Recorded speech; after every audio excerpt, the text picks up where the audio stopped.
The soft hum of stage lights buzzed through the studio as Saralyn Matla stood backstage, gripping the microphone like it was her last lifeline. She had chosen to sing Ronan Keating's timeless ballad, but with a twist, a country style she had nurtured in her quiet evenings, strumming her old guitar on her family's porch. Her heart pounded against her ribs, not from fear alone but from the memory of her late father, who always told her, "Your voice carries the soul of a country song." Other contestants chatted and stretched, but Saralyn stood still, eyes closed, whispering a silent prayer.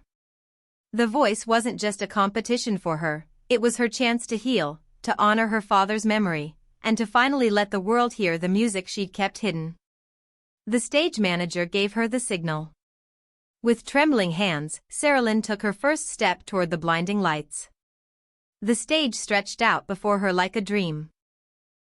The 4 judges sat with their backs turned, the audience waiting for magic. Saralyn inhaled deeply and strummed the first chord, her voice floating into the room like the breeze through an open window on a quiet country night. The lyrics of Ronan Keating's song flowed, but in her country rhythm, they carried a deeper ache, as if every word had been carved from her heart. The audience fell silent, leaning in, captivated. Her voice cracked slightly in the second verse, but she didn't stop, she turned the crack into raw emotion, painting every syllable with authenticity. Judge after judge tapped their fingers, heads nodding. One leaned forward, intrigued. Saralyn felt the weight of her fear lifting, replaced by something bigger, an invisible thread tying her to the audience, to the judges, and to her father's spirit. She was no longer just singing, she was telling a story. As the chorus swelled, the first chair turned. The sound of the mechanism echoed like thunder in Saralyn's chest.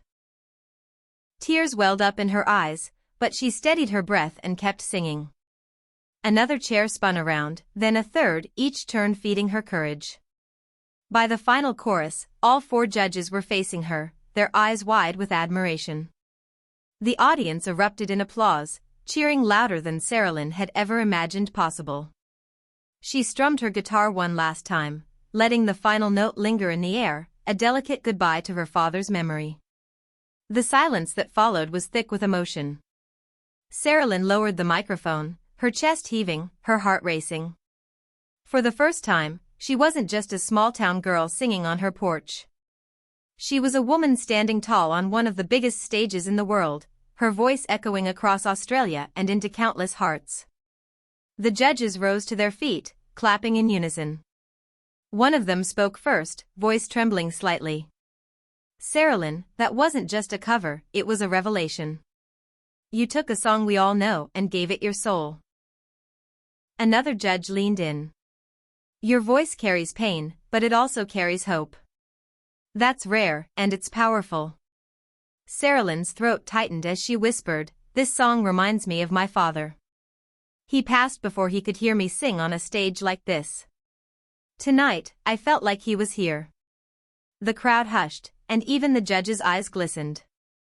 It wasn't just a performance anymore, it was healing. The music had bridged the gap between grief and triumph, between memory and future. In that moment, Saralyn wasn't competing, she was sharing a piece of her soul. And the world had listened. The host asked Saralyn to choose her coach, but she paused, scanning the judges. Each had words of praise, each offering promises of guidance. Yet Saralyn smiled softly, her decision clear. "I'll go with the one who felt the story in my song," she said, pointing toward the judge who had spoken about hope. As cheers filled the hall, Saralyn pressed her hand to her chest, overwhelmed by gratitude. The moment felt surreal, all 4 chairs turned, her father's dream alive in her voice, and her journey just beginning. Backstage, she clutched her guitar, whispering, "We did it, Dad." The tears that rolled down her cheeks were not of sorrow but of triumph. For Saralyn Matla, this wasn't the end of a performance, it was the beginning of a new chapter. She had walked onto that stage as a trembling singer, but she walked off as a star in the making, carrying her father's legacy with every note yet to come.